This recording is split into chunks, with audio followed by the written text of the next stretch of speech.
नमस्कार, मैं शैलेंद्र। महाराष्ट्र की बारामती लोकसभा सीट बन गई है हॉट सीट। यहाँ ननद और भौजाई आमने सामने। 48 लोकसभा सीट वाली महाराष्ट्र देश में लोकसभा चुनाव में काफ़ी महत्व रखती है।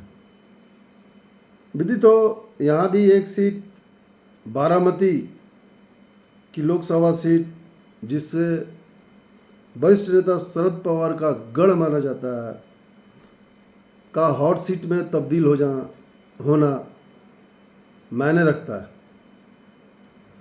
क्योंकि यहाँ से शरद पवार की बेटी और उनकी बहू आमने सामने है। शरद पवार राजनीति में हमेशा शतरंज की बिसात बिछाते रहे हैं, मगर इस बार उनके परिवार में फूट पड़ गई है। हालात यह है कि उनकी बेटी और उनकी बहू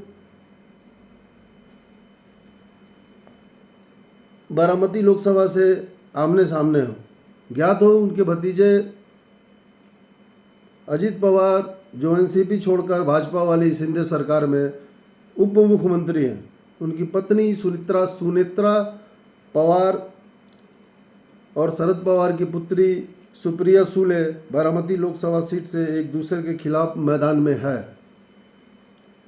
सबसे चर्चित और हाई प्रोफाइल इस लोकसभा सीट पर भले ननद भौजाई आमने सामने हैं, लेकिन यह लड़ाई वास्तव में चाचा भतीजे की लड़ाई मानी जाती है या मानी जा रही है।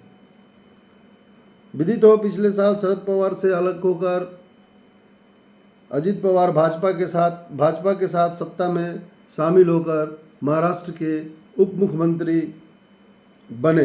अजित पवार के नेतृत्व वाली टीम ने राष्ट्रवादी कांग्रेस पार्टी से उनकी पत्नी सुनेत्रा पवार को बारामती लोकसभा सीट से उतारा है। राजनीतिक जानकारों का ऐसा भी मानना है कि भाजपा के इशारे पे ही ये हुआ है।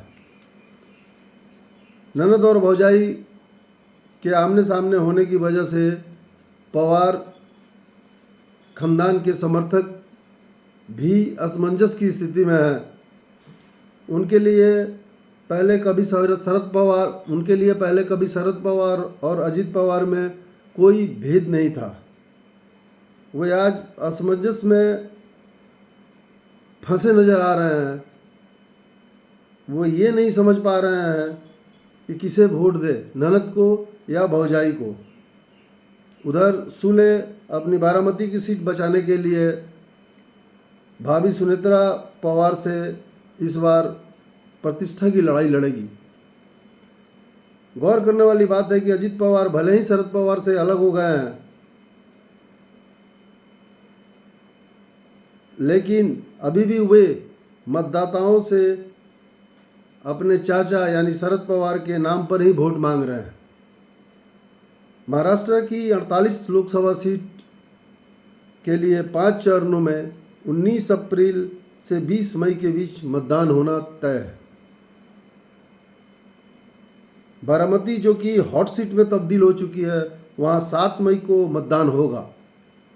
देखना है मतदाता शरद पवार को महत्व देते हुए सुप्रिया सुले को लोकसभा भेजते हैं या उनके नाम का इस्तेमाल करके वोट मांगने वाले अजित पवार के पत्नी सुनेत्रा पवार को।